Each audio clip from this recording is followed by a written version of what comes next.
BBC আন্তর্জাতিক সংবাদে আপনাদের সবাইকে স্বাগতম। এই মুহূর্তে আমাদের হাতে এসে পৌঁছানো ইরান, যুক্তরাষ্ট্র এবং ইসরায়েলের সকল ধরনের যুদ্ধের নতুন আপডেট আপনাদেরকে জানিয়ে দিব। শুরুতেই থাকবে সংবাদ শিরোনাম, এরপর বিস্তারিত। হরমুজ প্রণালীতে ইরানের নিয়ন্ত্রণ, আন্তর্জাতিক আইনের লঙ্ঘন। যুক্তরাষ্ট্র ইরান যুদ্ধবিরতির মধ্যেও আমিরাতে ড্রোন হামলার অব্যাহত। হরমুজ প্রণালীতে জাহাজে হামলা, ইরানের ব্যাখ্যা চাইল দক্ষিণ কোরিয়া। দর্শক, এতক্ষণ শুনছিলেন সংবাদ শিরোনাম, এখন বিস্তারিত। শুরুতেই আপনাদেরকে জানিয়ে দিব হরমুজ প্রণালীতে ইরানের নিয়ন্ত্রণ, আন্তর্জাতিক আইন লঙ্ঘন। জর্জটাউন ইউনিভার্সিটি রাজনীতি বিষয়ের সহযোগী অধ্যাপক পল মাকসেফের আন্তর্জাতিক গণমাধ্যমে আল জাজিরাকে দেওয়া এক সাক্ষাৎকারে বর্তমান ভূ রাজনীতির অত্যন্ত স্পষ্টকাতর একটি বিষয় তুলে ধরেছেন।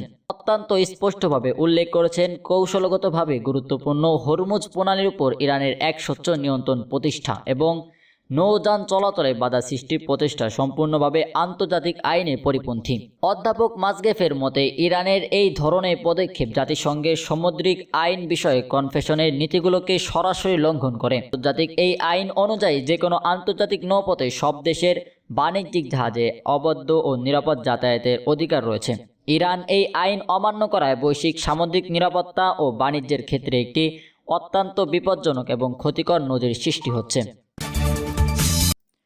এরপরে আপনাদেরকে জানিয়ে দিব, যুক্তরাষ্ট্র ইরান যুদ্ধবিরতির মধ্যেও আমিরাতে ড্রোন হামলা অব্যাহত। এপ্রিলের শুরুতে মার্কিন যুক্তরাষ্ট্র ও ইরানের মধ্যে একটি আনুষ্ঠানিক যুদ্ধবিরতির চুক্তি স্বাক্ষরিত হলেও সংযুক্ত আরব আমিরাতের উপর ড্রোন ও ক্ষেপণাস্ত্র হামলা থামেনি।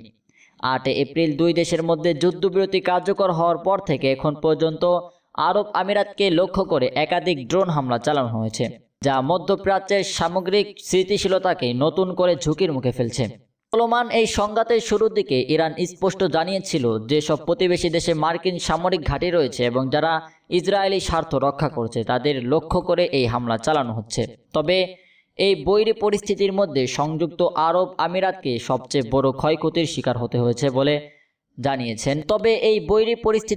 সংযুক্ত আরব আমিরাতকে সবচেয়ে বড় ক্ষয়ক্ষতির শিকার হতে হয়েছে, যার ফলে প্রতিবেশী দুই দেশের মধ্যকার দ্বিপাক্ষিক ও কূটনৈতিক সম্পর্ক চরম অবনতির দিকে ধাবিত হচ্ছে। সর্বশেষ আপনাদেরকে জানিয়ে দিব, হরমুজ প্রণালীতে জাহাজে হামলা, ইরানের ব্যাখ্যা চাইল দক্ষিণ কোরিয়া।